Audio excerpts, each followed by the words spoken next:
Right, hello everyone. I was doing a bunch of interviews lately, so I didn't really have time, or well, I had time, but not really the power to also do like the matches. What's the word? Well, just like talking about the matches, whether people made mistakes and stuff like that. This is the Pro Tour Shadows over Innistrad between Andrea Mengucci and Steve Rubin. Um, The team face to face actually broke it 2 Pro Tours in a row with Eldrazi and then Green White Tokens that Steve Rubin is playing. Unfortunately, I joined the team right after his Pro Tour. And the team had pretty good decks even after that. I actually didn't ended up playing those, but it's kind of unfortunate that I had like 2 completely busted decks 2 times in a row and I joined them after that, so that sucks.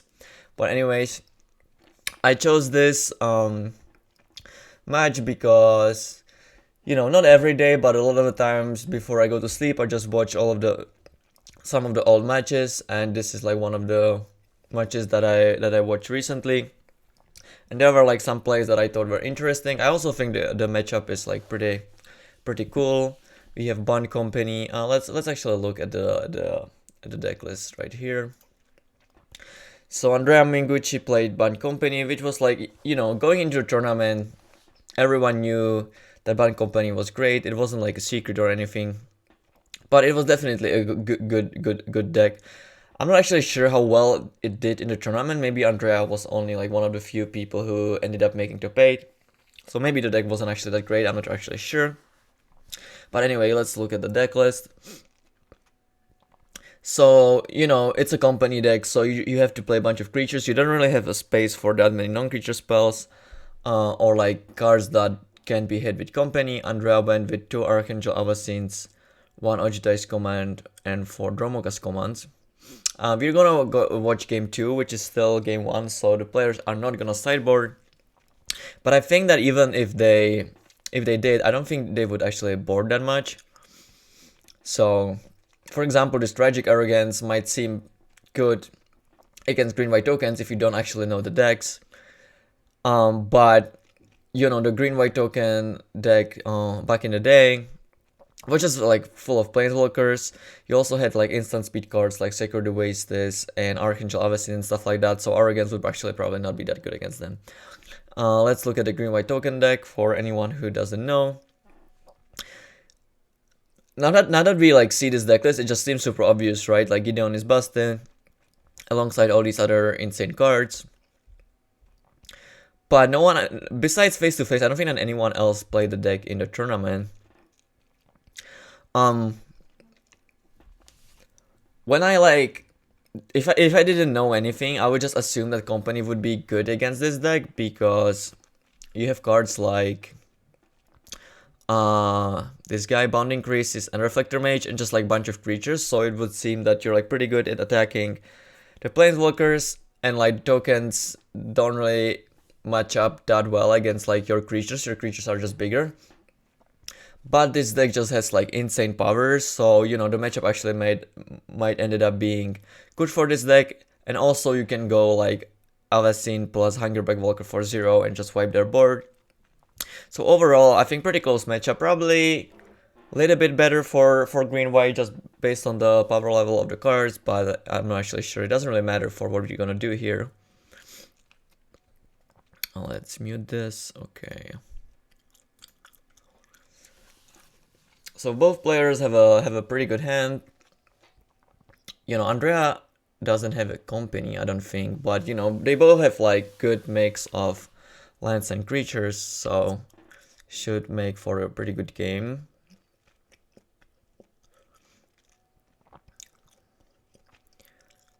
Craven Inspector is like such an insane card. Like when they first printed it, it wasn't obvious to me. But obviously the card is great. It even does see play in Legacy sometimes. When I first saw it, I just thought it was like an expensive Visionary, but it's actually cheap Visionary because you can play it for cheaper. The body is bigger, and you just draw the card later when you have the excess mana. You don't like necessarily have to draw immediate. So now we see an interesting play already. Andrea attacks with Sylvan Advocate into Steve's Sylvan Advocate. And let's think about it, right?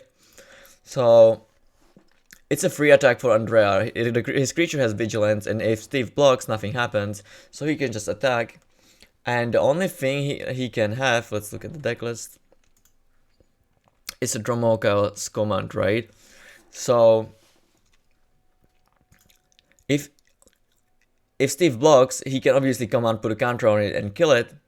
But if he wanted to do that, he can just do it pre-combat and deal 3 extra damage. So there just doesn't make sense to not block, in my opinion. But Steve just doesn't for some reason. Like maybe I'm missing something. I don't really know.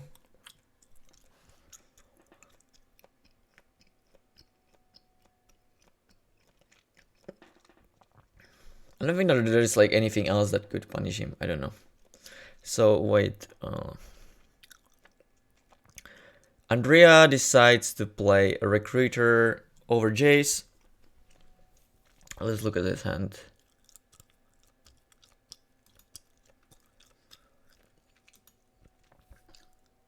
Actually cannot see that well. Okay. I'm not like 100% how this matchup plays out, but you know, Steve can have like Avacyn into something and stuff like that. You probably want to be on the offense. Also against like a Planeswalker deck, it's probably better to just put a creature with power in play, especially if you have Dromoka's command. I think that if he didn't, maybe playing the Jace would be more appealing, or if his hand was bad. But his hand is pretty good. He doesn't necessarily need to upgrade, so just a potential chunk of more damage is probably more valuable. Also, Steve just like can happen to not have a play, and then it just flips and it's just insane. And you do have the command, so you know maybe you can like fight and attack for more damage. So I think it makes sense. Now Steve attacks with his Advocate. So let's see what happens here. This block is way more interesting. Andrea has like more options here. He can only block with a Sylvan Advocate. Then if Steve does have the command, he can either pump this and just kill this, or he can like trade 2 for 2, fight here and put a counter on it, kill both of those creatures. Andrea can also double block and kind of force the trade, right? So let's see what happens.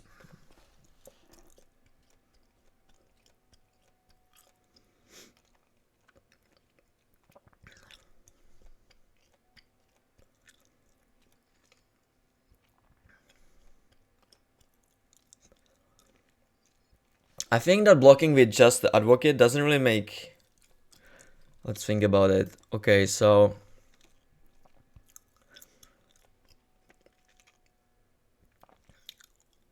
Well, I guess if you look at it from the point of view that he's gonna play command for sure, which obviously Andrea doesn't know whether it's the case or not, then double blocking is better, because you know he can still do the trade of putting a counter on it, fight with Recruiter.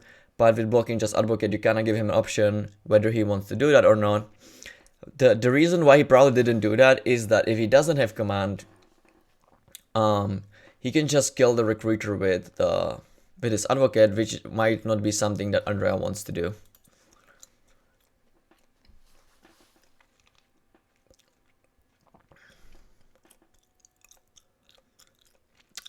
I'm not actually sure if I agree with that. You know, the Advocate might be better than Andrea's Recruiter. I'm not sure, but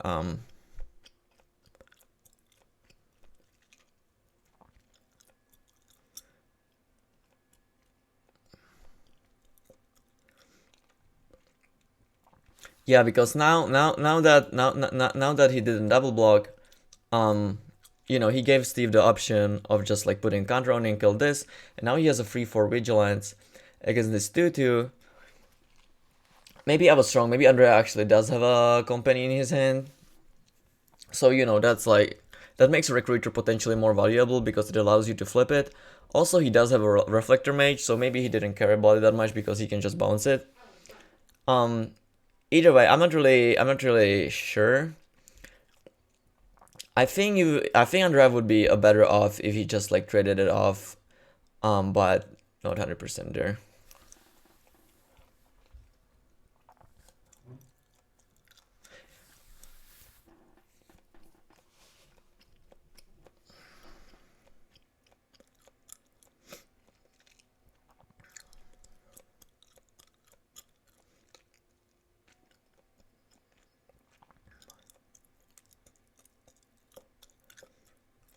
Because this deck, like, I don't know, it just kind of forces you to Reflector Mage the creature, and you're playing against like a deck with Hungerback Walkers and a bunch of tokens. So I don't know, I think you would rather use the Reflector Mages to bounce the tokens and stuff. And you're like nowhere near close of activating Recruiter, it's just like a 2-2.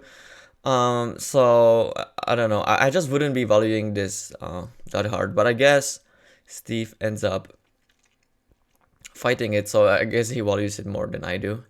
So if he played the he could have either he cannot play the Advocate because of the Reflector Mage. He could have either played Gideon or just fight this and play Hungerback Walker. If he plays Gideon, Andrea can bounce the token, attack with bow, you chump, it goes to 2. But you already have a Gideon in play. One upside of playing a Hungerback this turn is that, you know, if he draws a land next turn, he can pump it and play Gideon, maybe make an emblem. You know, overall, just like having Hungerback Walker in play turn earlier is valuable. But I don't know. Putting Gideon into play is kind of insane. Also, like, it forces Andrea to have another Reflector Mage for you to get really screwed. Even if he has Dromoka's command, it's not that bad for you. Gideon still doesn't die, and you just have Gideon on the table. But maybe just Steve's just wants to use it for an emblem, and he just doesn't care about the Gideon itself that much. It's true that the 2-2s aren't that great at blocking against this deck. Haven't played the matchup infinitely. Maybe they just arrived to the conclusion that you just kind of always want to use it for an emblem, and if that's the case, then his play makes sense.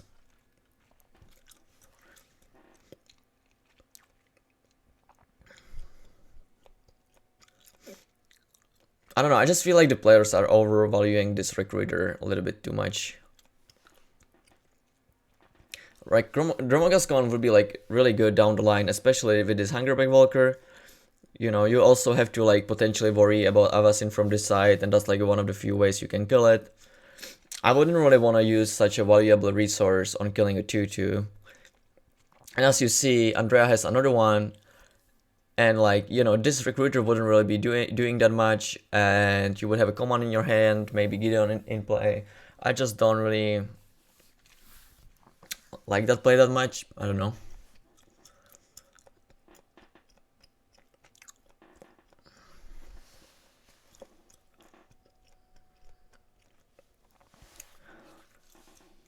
Okay, so wait, oh, I see. I was wondering why Steve did not play the out, but I forgot about the Hungerback Walker. Obviously, making free is pretty good against this board, so, you know, it makes sense.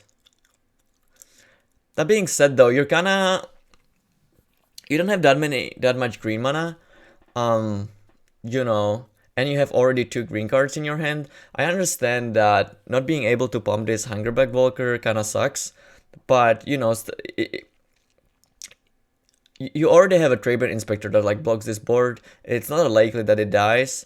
Losing like 1 counter on this like doesn't matter that much. The deck also, it's not like a red black that has like a bunch of removal spells. It's often either gonna get bounced, or you just make it huge enough that it's never gonna die. Like the extra counter doesn't matter that much, and this might cost you like an entire turn just because you have only one green line in play, and like, you know, you will not be able to cast these 2 cards next turn.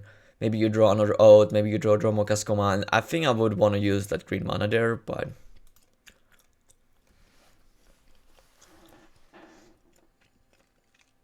so Andrea's hand is pretty good. He does have 2 reflectors and a company.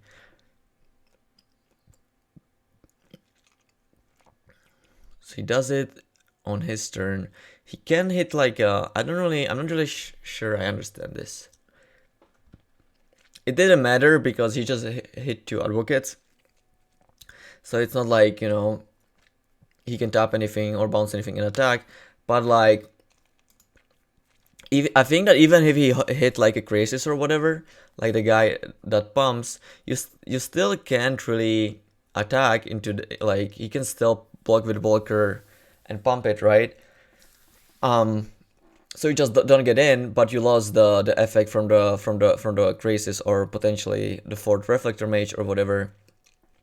Like a reason to do it on your turn might be that if you hit a tireless tracker, you might play a land on your turn and make a clue, but his hand is 2 reflector mages. I don't really think that he necessarily wants to discard the reflector mage to this Jace. So even if he does hit tracker, it's not like he's getting clue anyway, probably.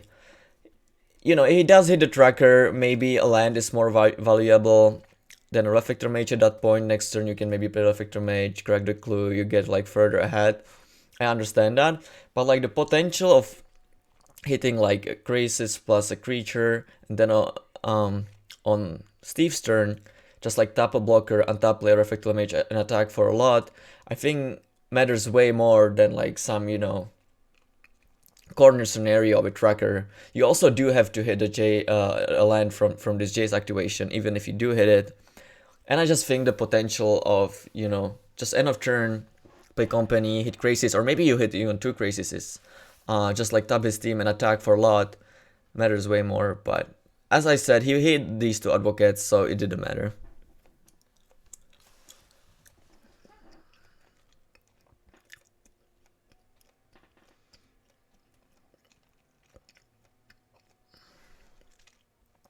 Steve got unlucky with drawing that planes. So as you can see here, he plays the Ode this turn, but he cannot play the Advocate, which would actually be pretty huge. It would be a 5/6. Well, he did hit the Archangel Avacyn, which is probably better play anyway, so he didn't get punished. But, you know, he could have easily whiffed on that Ode, and not being able to put a 5/6 Vigilance into play would be pretty costly. You know, he would be able to play Advocate, crack the clue. I think it would be way more powerful than just having an extra counter on this Hungerback Walker.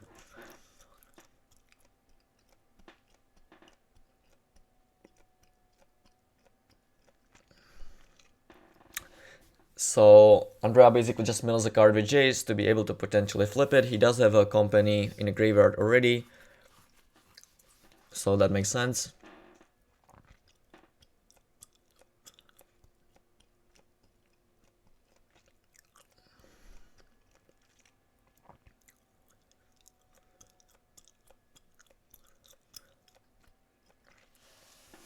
I think there is a chance that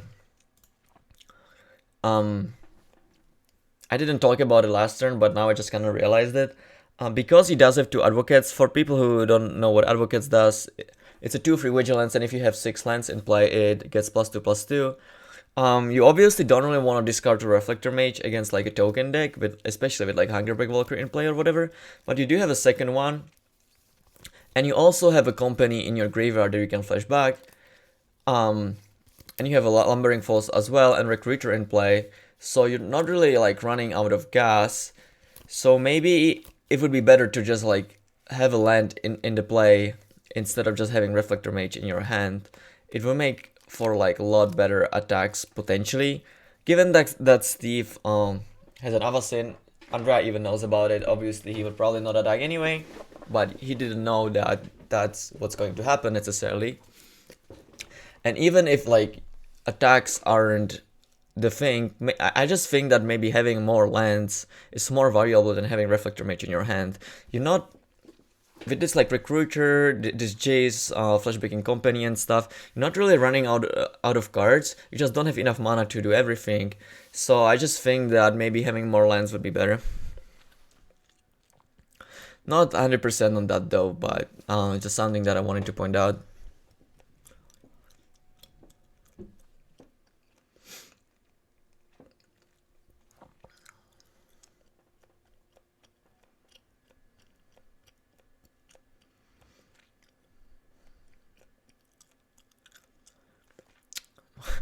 What a look.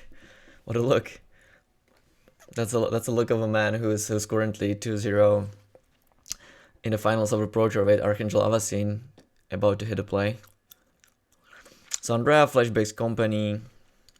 Now he has to do it on his turn because Jace only works on your turn, obviously. So he doesn't really have a choice, and it's better than just playing Reflector. You know, his plan right now is basically to just put as many creatures into play and then next turn make like a tempo play and try to attack for a lot. So, you know, obviously this turn was kind of straightforward. And it's true that because he didn't discard that Reflector Mage last turn, now if he draws a land, he can potentially go 2 Reflector Mages next turn and attack for a lot. So maybe his play worked out pretty well. As I said, I wasn't sure if that was a mistake or not. I just thought it was like potentially interesting decision, so I wanted to talk about it. Steve was actually kind of screwed if you think about it, especially if Andrea draws the land, which I know he does. Without the draw that he just did, he drew Security Wastes, which is obviously the best fucking possible draw ever in this spot. Andrea doesn't know that he have it. It's not like he necessarily has to play around it. And you know, if he didn't draw it, he can just bounce 2 creatures, attack for a lot, and then just kill him next turn. But obviously with that draw, with this emblem in play, he's just gonna get blown out. It's not gonna be like horrendous for him, but without it, it would be basically game over. Oh, I actually forgot. He doesn't actually end up drawing the lands, but these recruiters flip, which means that he can play the Reflector Mages for cheaper. Oh, also one thing that I wanted to point out, I forgot about it. What happened last turn? Let's actually, where Andrea does play 1 Ojutais command. I'm just gonna put it back a little bit.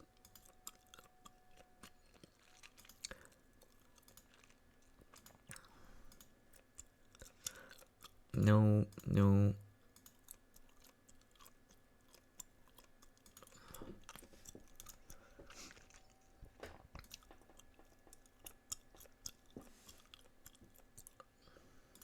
I'm sorry that it's taking. Okay, so yeah, Steve hits the Avacyn with his Oath and he passes, right?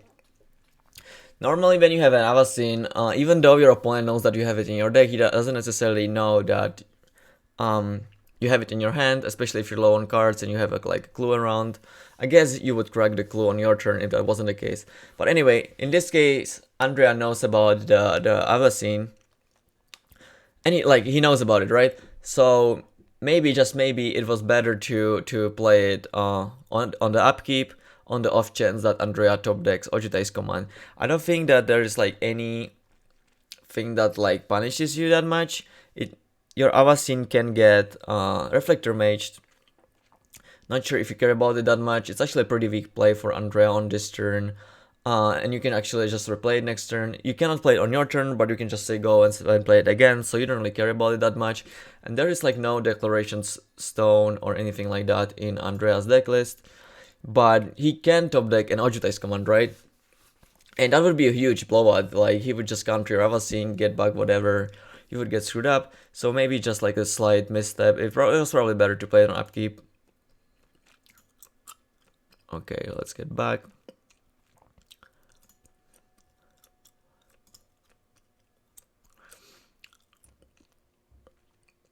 So yeah, Steve attacked with this Avacyn, killed Jace. These recruiters flips. Yeah.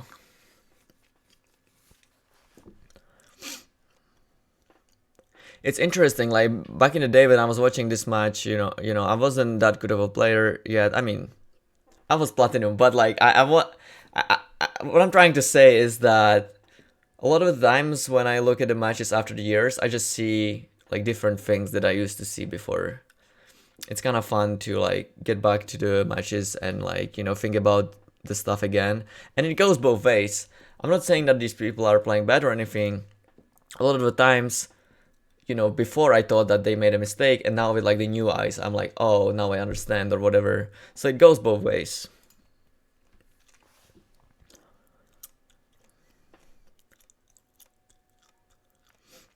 That's an interesting thing. Like Steve put his card into his hand like the other way around to like don't f- don't forget that his opponent knows about it. Basically, it's a pretty cool trick that you can learn. I would never do that because it's just awkward to hold cards backwards.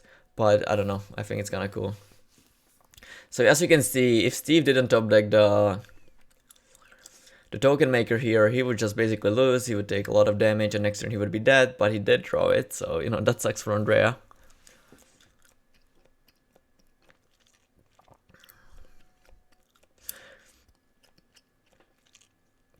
So, you know, Steve could have just like blocked with Inspector and don't block with the others to make an Abby, but that Abby would not be able to raise all of these creatures, I don't think. So obviously he just wants to trade as favorably as possible. Not really that interesting here. He should probably just double block on one of the recruiters, right?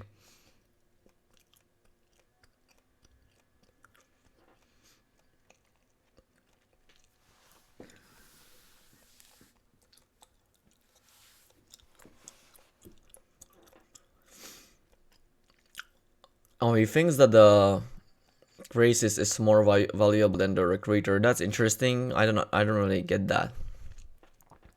Why? Like they're both freeze.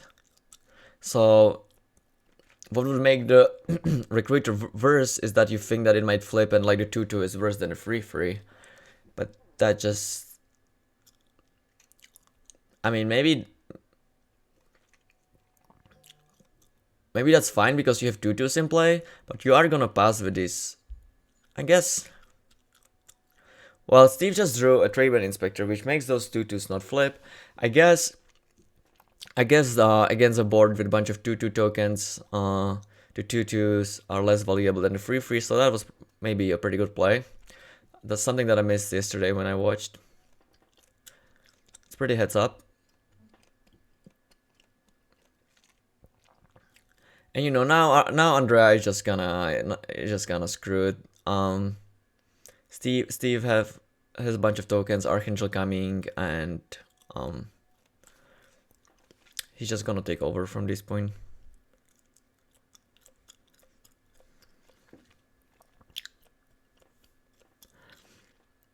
Now, I'm not really sure if I want to finish watching this. It's not gonna be that interesting anymore.